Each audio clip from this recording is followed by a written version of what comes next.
Welcome back, everyone. Thank you for visiting the YouTube channel for bestbiblecommentaries.com. It's Theology Thursday, and in this video, I'm going to talk about Lee Strobel's new book, The Case for Heaven, and also about the series and some other titles in the series in case some of you aren't familiar with his writings.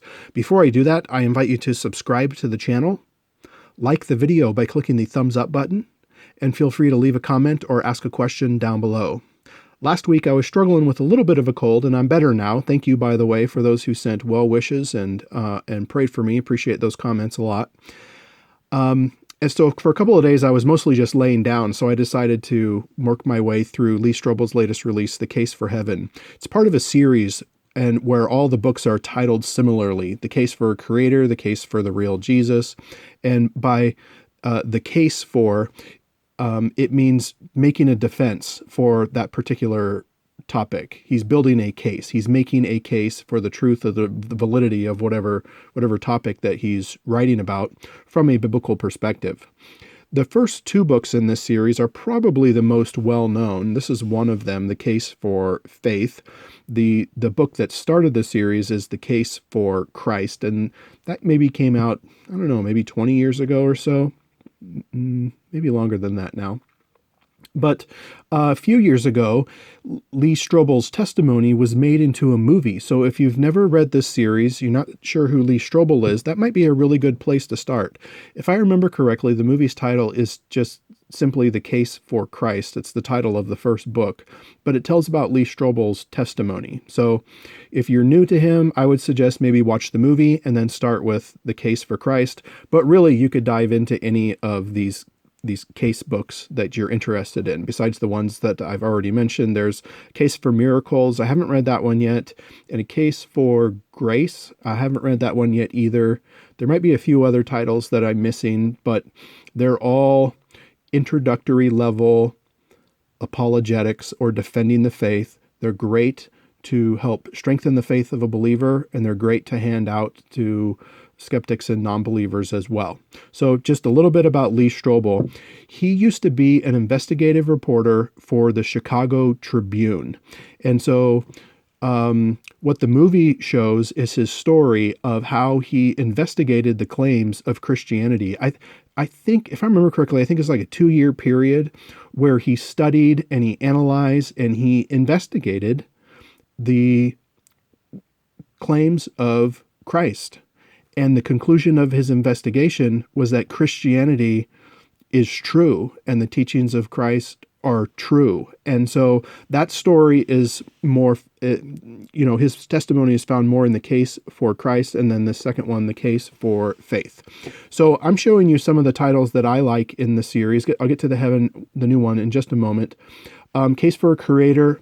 I really like that, just partly because I love reading about topics on creationism. It's just creationism and heaven those are two areas that I try to be well read in just out of interest. This is one of my favorite ones though, and it might be the least popular in the series just because I don't have any data to support that, just that it just seems like I hear about it less.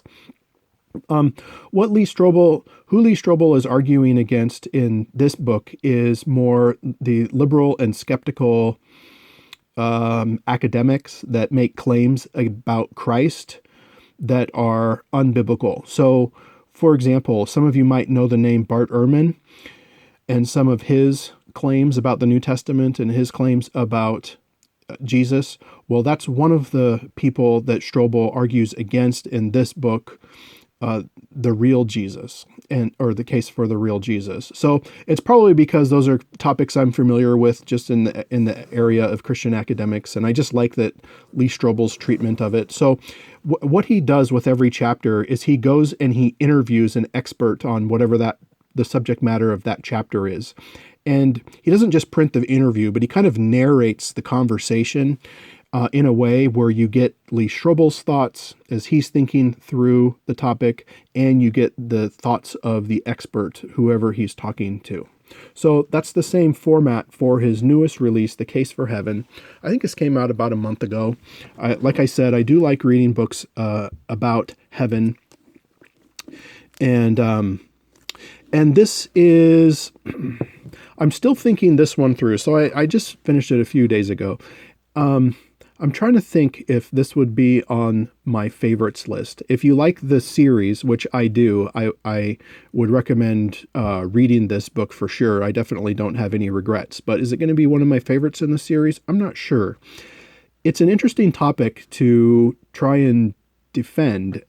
In my reading of apologetics and in my teaching of apologetics, I haven't come across a lot of resources that try and defend heaven.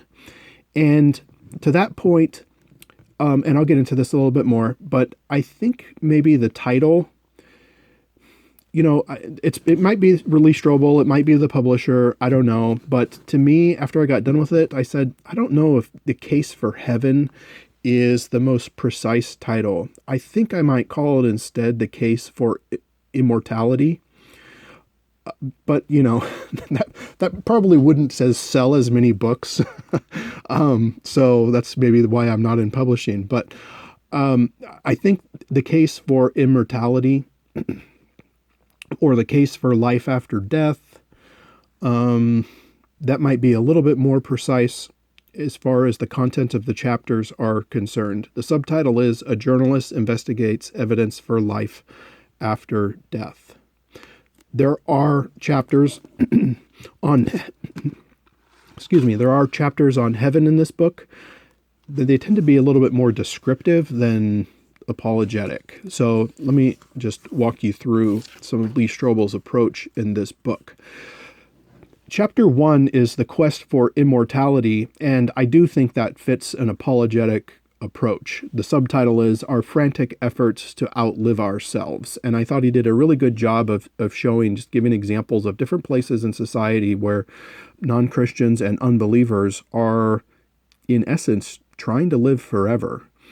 And it's a very good way to build an apologetic on the Christian view of the afterlife by starting that way. Also, the existence of a soul or a spirit in people, the existence of a non-material aspect to men and women, I thought is another topic that lends itself well to apologetics. What is the defense for the existence of the soul and the existence of the soul after physical death? So that I thought was a good chapter. The third chapter was the first time I thought, where is he going with this? And the third chapter is about near-death experiences. And maybe some of you have read about that, where, he tells a story about somebody being very near death in a hospital room, like an emergency room, their body's on the operating table, but the person is looking down on their body somehow. I'm probably not explaining it very well, but the person's kind of some part of the person is above their physical body, kind of looking down. And anyway, there's just some stories like that of people seeing white light and all of that. And when I was reading that, I thought, where's he going with this? I'm not sure how this is going to land, and I was a little bit nervous. I've heard those stories before, perhaps you have too, and I thought, this I didn't expect this. I'll just say that his conclusion to that chapter, I was fine with. So, you might when you read it, you'll think, oh, maybe he should have gone farther in his conclusion. But I was okay with his conclusion. He didn't push too much after recounting some of those stories. And so I thought, okay, I'm okay with that. Why trust Christianity on the afterlife?